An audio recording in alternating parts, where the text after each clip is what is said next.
G'day everybody, how are you going today? It is so good to see you. I do hope you are super well. Today we are getting very close to the worldwide release of the Z50II. Here it is with the lovely Viltrox 75mm 1.2 Pro lens, which is an APS-C lens. I must say it works very nicely on this camera. In this video, we're going to try on over 15 different lenses from 5, 6, 7 brands, something like that, and just take a look at what do they look like? How do the ergonomics go, with this being at the smaller end of Nikon's camera spectrum, and aesthetically, how do they look? This is important to some people, it's not important to others. We're not testing these lenses, we're not running each of them outside and taking them through a test. That video would be over an hour long. If you'd like me to do that, let me know in the comments below. But, just to mention, you might have to buy me a cup of coffee, because making a video like that, indeed it might end up being an hour, but making it might take something like 50 hours. So please, don't forget the different ways that you can support this channel, whether it's using affiliate links, buying me a coffee, or grabbing some merch. I love this lens. I reviewed it about, I'd say about a year ago. It's part of Viltrox's Pro line. It does come with a fully clickable aperture, but it's also declickable, so you can just make it super smooth as well, or you roll it over to automatic, and then this lens's aperture can be controlled here by this dial, or whatever dial you decide to program. This is a great quality lens. It's 75 mils. This takes us up to 112.5 millimeters field of view equivalent because of that APS-C crop, that 1.5 times crop. But this is just such a great lens. It's a fun lens. It's quite weighty, but because of this slightly larger grip and the design of everything, great, great, great. Very fast.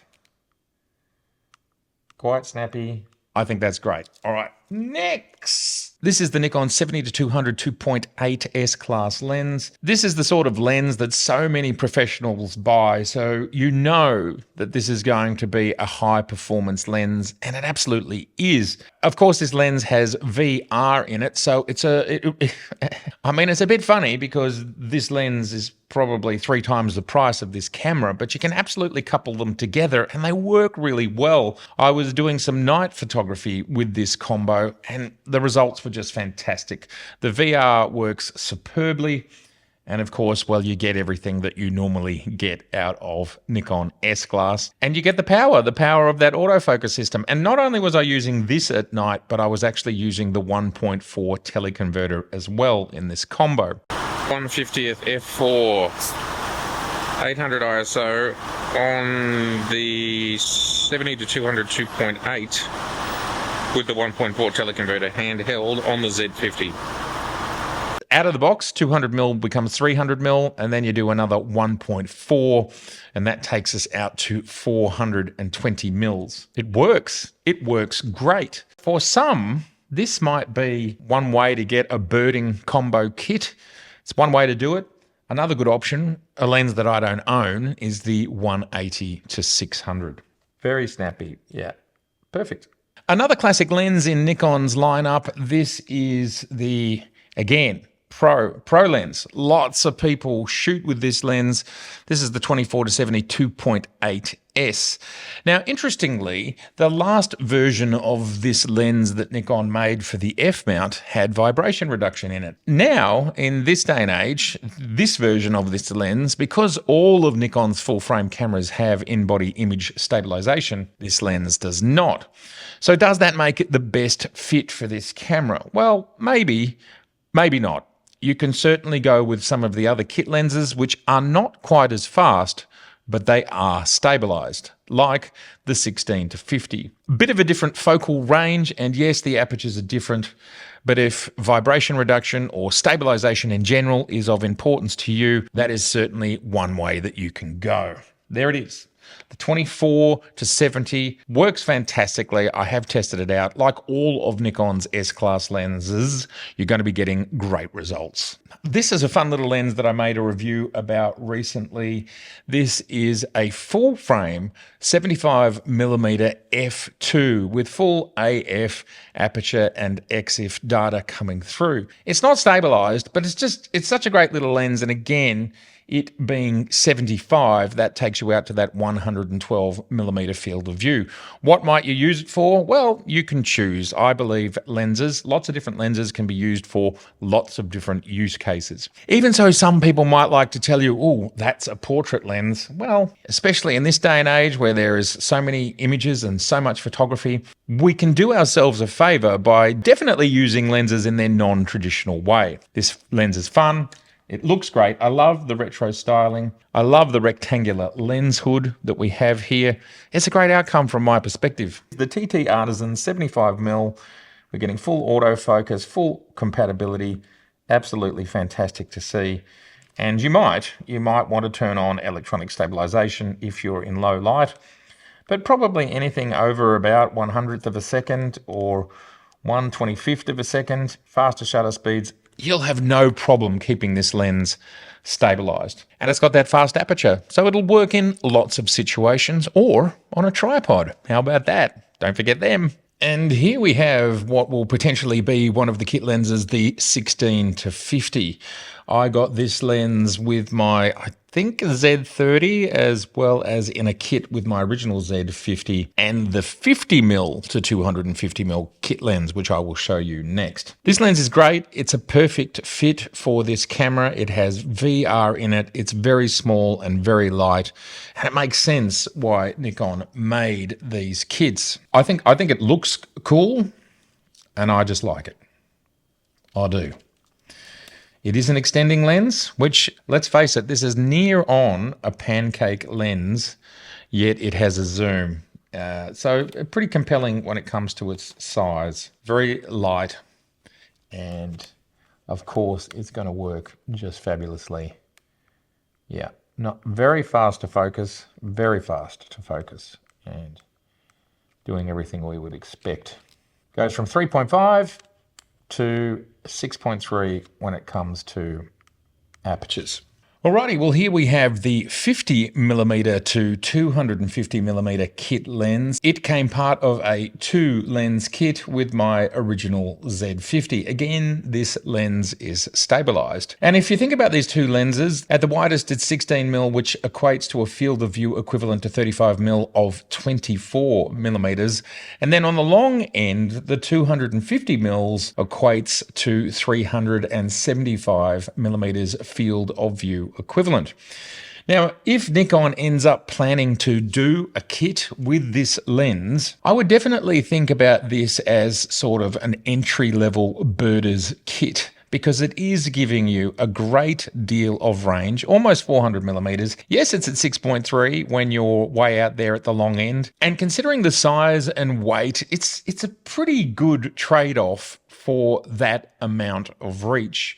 So if Nikon do decide to do those kits with the either twin lens kit or the kit that I have here on launch, which is simply the single lens, the 18 to 140, which is another great combo, but clearly it doesn't go as far as a 250mm lens, but it's a good option. I think it looks good and it's very light. It feels good, very easy, very responsive autofocus. Yeah, that's great. 18 to 140, 3.5 to 6.3 lens. It is a field of view equivalent of 27 to 210. So that's a really good range in an extraordinarily small lens. It looks good, it feels good. This is the kit that you can buy first here in Australia. We know it's stabilized, so that's absolutely right. Stabilized and very, very fast focus. Between, 2 meters and 20 meters, that is very quick. And look, that is the advantage of these very small light lenses, that they focus fast because the glass elements in there are smaller. Just less to move. It's physics. This is the 28mm f2.8, essentially almost a pancake lens. Some have affectionately called it a muffin lens. Pancake, muffin, I don't mind. Either way, it's small. This is the retro version of it, designed to go with the ZFC and the ZF. But you know what? I actually think it works on this camera. Very light, very small. And this is a great little performer. It's not quite at the level of an S-Class lens, but it's not far off it. And of course, the advantage in this specific case is this is a full-frame lens, 35mm full-frame lens, but we're using it in APS-C, which means we're using the center portion of the lens, the best part of the lens, and thus we will get great results out of it. Probably the only downside to this combo is there is no stabilization. But there it is, looking good. Viltrox have been doing some interesting things of late. Well, really, they're doing interesting things all the time. Up the top of this video, we saw the 75mm Pro 1.2 lens. This is at the other end of their spectrum. This is at their most affordable tier. And I think Viltrox have roughly 3 tiers of lenses. This is a lens that comes in between $100 and $200 US. It's a 56mm 1.7 fully AF and EXIF data and so on lens. And it is an APS-C lens. So it's a perfect fit because it's just such an affordable way to get a fast lens. That is fast, extraordinarily silent, very light, and the only thing to think about with this lens is this combination is not stabilized. Stabilization is not needed at all times. It's only needed in very specific use cases. This is very affordable and would be pretty cool as a travel combo, small and light. And for a lens of this price point, let's keep in mind it does have a metal mount. That's pretty cool. I'm going to try something a little bit fun here, and this is, of course, mounting. It's always a little bit tricky mounting these because the points are small, but this is mounting via the Megadap E to Z adapter, and it works. This lens came out, I think, in 2017. It is a 24-105 f4, works fine on my A7R, A7R III, and so on. Good enough lens, along with a handful of other Sony lenses that I have. I just thought I would show you one to show that very fast autofocus, silent, absolutely silent. And of course, we've got that full range of 24-105. So then that becomes a 36, and the 105 takes us out to almost, we're getting close to a 160mm. Of course, Nikon have their version of this lens, which is a little bit longer. It is a 24-120 f4, so you get slightly more bang for your buck. A Sony lens, absolutely working via the Megadap adapter. And it's cool that you can adapt so many different brands of lenses. There's a lot. For example, Canon EF lenses are also completely adaptable. As crazy as it is, I have an adapter for one of my RB67 cameras lenses, and that adapter allows me to go from those enormous lenses to the Z mount. Pretty cool. Everything's fully manual, of course. This is a 13mm f1.4, so it's very wide and very bright. 13, let's call it a 20mm lens, even so it's a 19.5 field of view equivalent. This lens could be used for vlogging, nice and wide, and it does give you full AF, full EXIF data, and full control of the aperture. These lenses, this range of Viltrox lenses, seem to be very well made at the time. And I don't think they're weather sealed, but the construction is all metal along with a metal mount, and they are very affordable. I think you pay something around $200 to $300 for these lenses. They've been out a while now, so they're probably quite affordable. The Nisi 15mm f4 fully manual lens. I reviewed this probably about 18 months ago now, and at the time I found it to be a very high quality lens.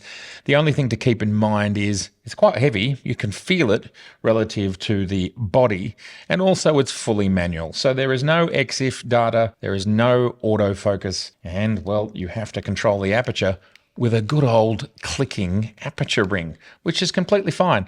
They're fun. Since then, there have been some lenses to come out from Laowa and a few other brands which are sort of similar in size, weight, and quality, but they are autofocus. If you're a manual shooter and you like how this looks, and I do really like how this lens looks, it's a nice option, feels good on the Z50, and as it's so wide, as it's 15 millimeters, we're still getting around 22 millimeters field of view equivalent, and by looking at the edges there, yes, there doesn't seem to be any distortion. And again, this is a full frame lens, so keep in mind we're using the center portion. It's a 24-200, but it's a full frame lens. With the APS-C crop, we're getting 36 millimeters. Yep, not super wide. You might want to get something else to go with it. You might not. 36 millimeters field of view equivalent out to 300 millimeters field of view equivalent at f6.3.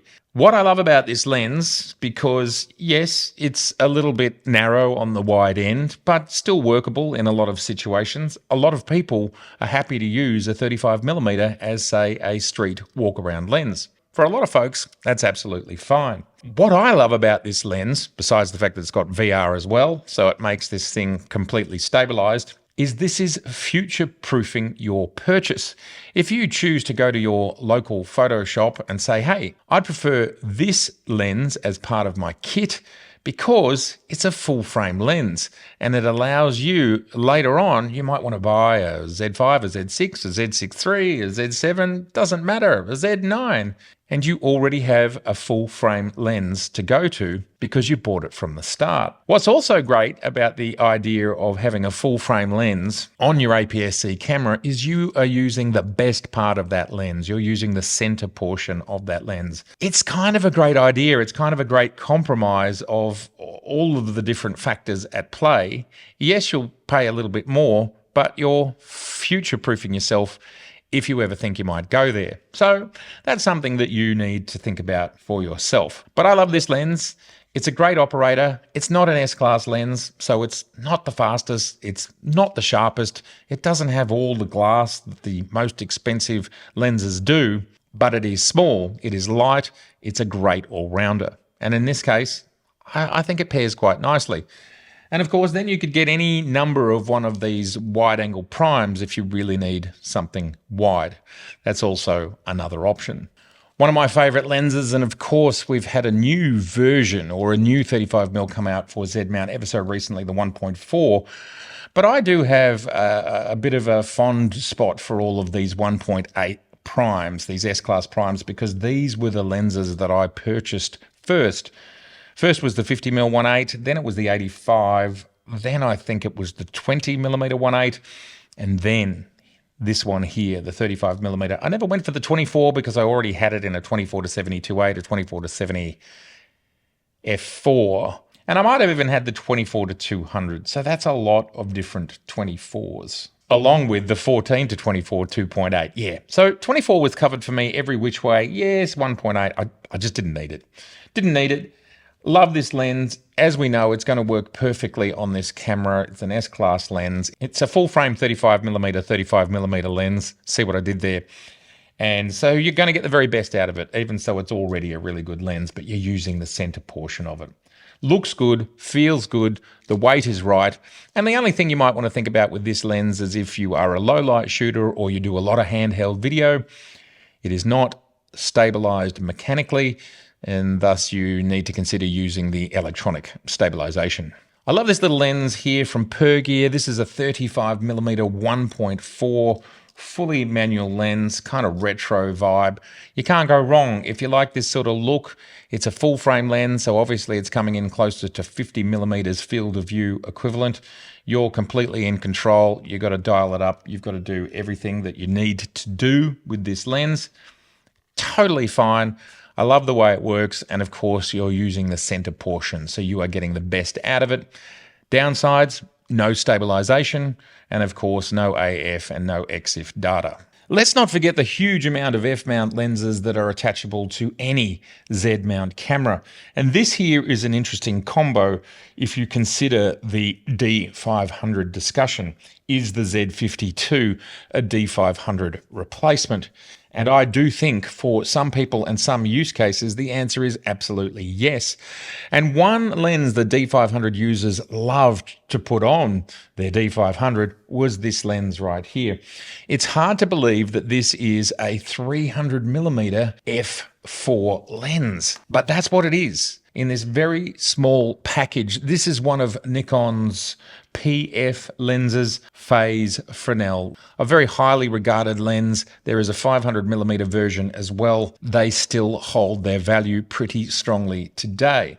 Very much coveted. We're not 100% sure what the technology is in the 400 4.5. It is exactly halfway between the 300 f4 and the 500 5.6. They were highly coveted by D500 users who loved the size of the D500, the body, quite small, and then you could have a lens like this on the front, 300mm, and it takes you out to 450mm field of view equivalent, or with the 500mm version, it takes you out to 750mm field of view equivalent.